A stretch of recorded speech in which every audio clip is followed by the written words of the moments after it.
Hello everyone, it's me again, Simply Lynn, and welcome to my channel. In this video, I will share my biometrics experience at the Visa Application Center or VEC. My schedule was December 16 at 7 o'clock in the morning. Ginawa ko siyang 16 guys kasi pinaglapit-lapit ko na lahat ng mga dates ng aking appointment. Dahil ang aking medical is December 11, December 16 ang aking biometrics. Interview schedule is December 18. Naglapit-lapit ko sila dahil malayo ako sa Manila, province of Visayas.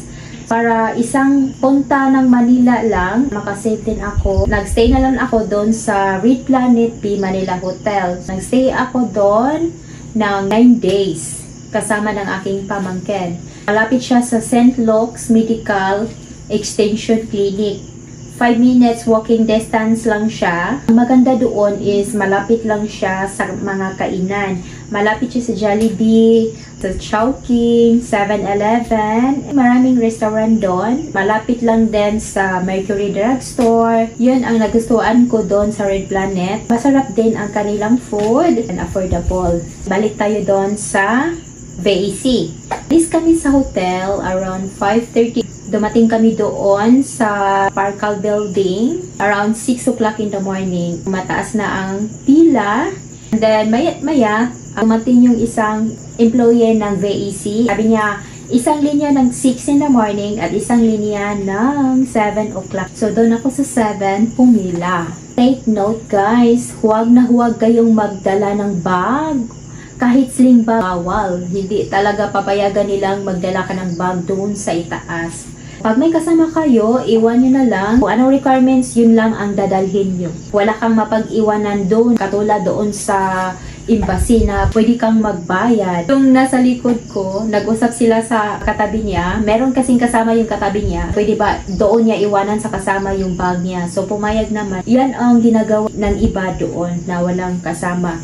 Yung documents na dinala ko, the S260, passport, interview, appointment, all pages. Kailangan dalawang appointment, consular office at isa din sa kanila.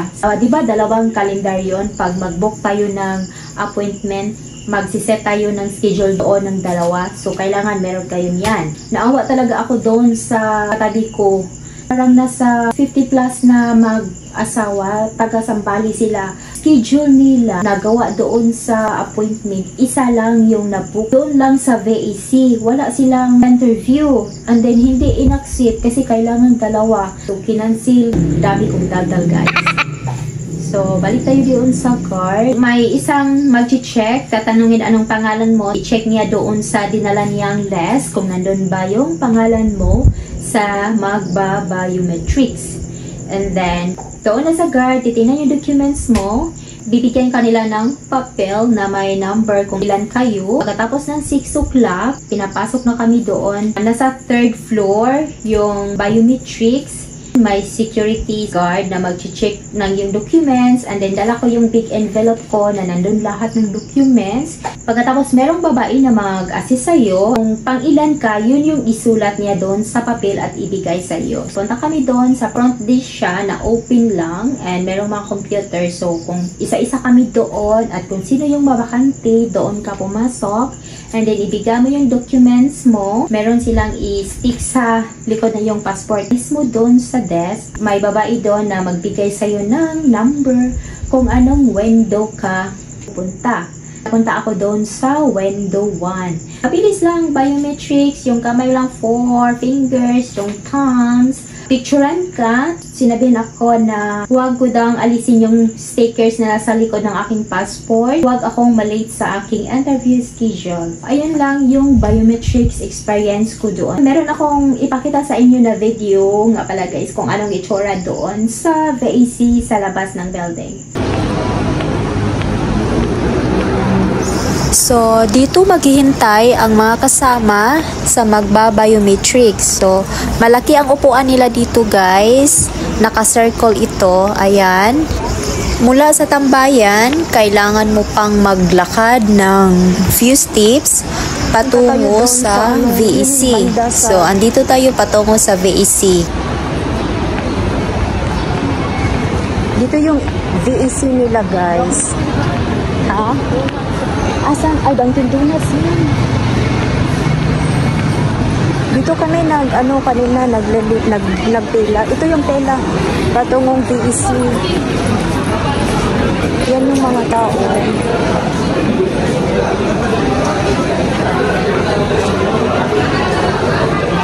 Yung nakapila, papunta yan sila sa VEC. Oh, yung guard.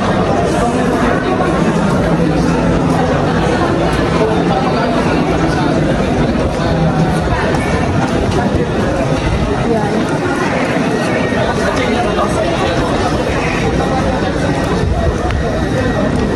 Yan yung pila. Tapos dyan yung door. Dyan ka papasok. So, very ang waiting area sa kanan.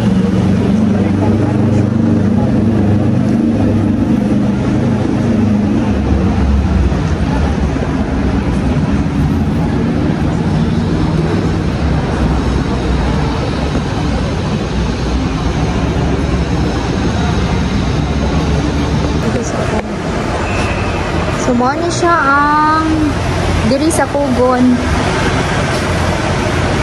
Diri ang VEC, guys.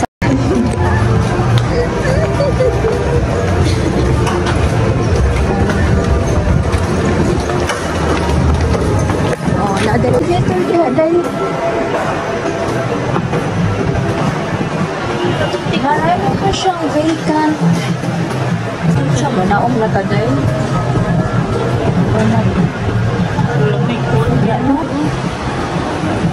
O karon manguli na mi, guys, kay gikapoy na naglakaw-lakaw. Nga grabe man day ni kadako. Ha? Oh, stairs. Oh, mag-stairs na. Kuan daghan pa siyang vacant. Bag-o pa man gud ni siya, no. Gi-open nila nga mall, so daghan pang vacant. Wala pa siya mga karon mo uli na ta.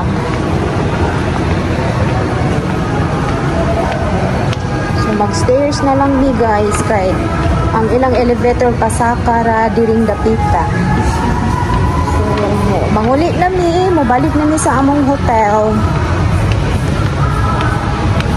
Kay mga restaurant pa ang naa diri nga nagdaghan. Wala pa siya department store mo. Ano ba? Wala pa kakita. Mga restaurant. Pag-book na lang, guys. Malingkod na lang ta. Ganina? Guys, katatapos ko lang sa VEC.